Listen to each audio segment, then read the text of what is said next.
जय माता दी दोस्तों, आज की वीडियो है वट सावित्री व्रत कथा। दोस्तों, वट सावित्री का व्रत हर साल ज्येष्ठ माह में मनाया जाता है। इस साल ज्येष्ठ अमावस्या 6 जून 2024 को मनाई जाएगी। इसी दिन शनि जयंती भी मनाई जा रही है। यह व्रत सुहागिन महिलाएं अपने पति की लंबी आयु एवं सुखी जीवन की कामना से करती हैं। इस दिन वट वृक्ष की पूजा एवं परिक्रमा करने से सौभाग्य की प्राप्ति होती है। आइए दोस्तों, वट सावित्री व्रत कथा शुरू करते हैं। पुरानी कथाओं के अनुसार यह माना जाता है, एक बार अश्वपति नाम का एक राजा था जो मंद्र साम्राज्य पर शासन करता था।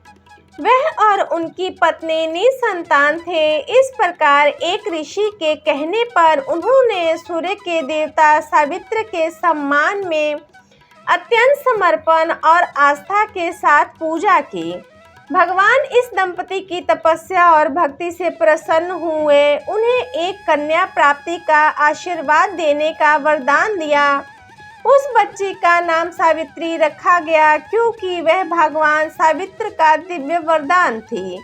जैसा कि उसका जन्म अपने पिता की कठोर तपस्या के कारण हुआ था, वह लड़की बड़ी होकर तपस्वी जीवन जीने लगी। काफी लंबे समय से राजा अपनी बेटी के लिए उपयुक्त मिलान खोजने में असमर्थ थे। इस प्रकार उन्होंने सावित्री को अपना जीवन साथी स्वयं खोजने के लिए कहा। अपनी यात्रा के दौरान उसे सत्यवान मिले। राजा अंधा था, उसने अपना सारा धन और राज्य खो दिया। सावित्री ने सत्यवान को अपने उपयुक्त जीवन साथी के रूप में पाया और अपने राज्य लौट आई।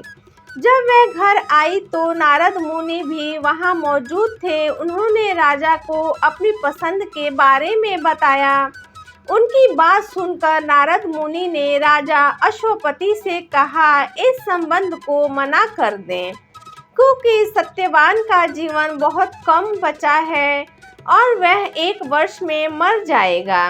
राजा अश्वपति ने सावित्री को उसके लिए किसी और को खोजने को कहा, लेकिन स्त्री गुणों से एक तपस्वी और आदर्श होने के नाते उसने इनकार कर दिया और कहा वह केवल सत्यवान से ही विवाह करेगी, भले ही उसकी अल्प आयु हो या फिर दीर्घ आयु हो। इसके बाद सावित्री के पिता सहमत हो गए और सावित्री और सत्यवान का विवाह करवा दिया गया। 1 साल बाद जब सत्यवान की मृत्यु का समय आने वाला था, सावित्री ने उपवास शुरू कर दिया और सत्यवान की मृत्यु के निश्चित दिन वह उसके साथ जंगल में चली गई। अचानक सत्यवान एक बरगद के पेड़ के पास गिर गया। जल्द ही यम देवता प्रकट हुए और सत्यवान की आत्मा को दूर करने ही वाले थे। सावित्री ने यम से कहा, यदि आप इन्हें ले जाना चाहते हैं तो आपको मुझे इनके साथ ही ले जाना होगा क्योंकि मैं एक पवित्र महिला हूँ। उसके संकल्प और तपस्या को देखकर भगवान यम ने उसे 3 इच्छाएं मांगने का वरदान दिया।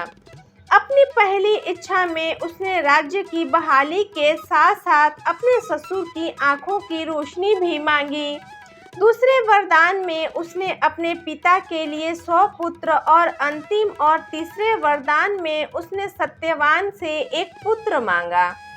भगवान यम उसकी इच्छाओं के लिए मान गए, पर सत्यवान को साथ ले जाने वाले थे।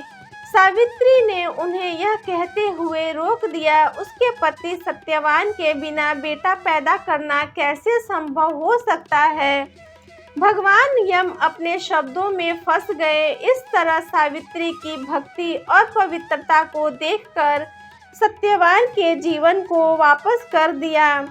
उस दिन के बाद से वट सावित्री व्रत सैकड़ों हिंदू विवाहित महिलाओं द्वारा अपने पतियों की दीर्घ आयु के लिए मनाया जाने लगा।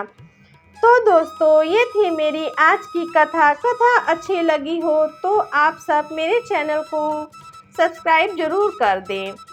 अपना कीमती समय देने के लिए दिल से शुक्रिया। Thanks for watching.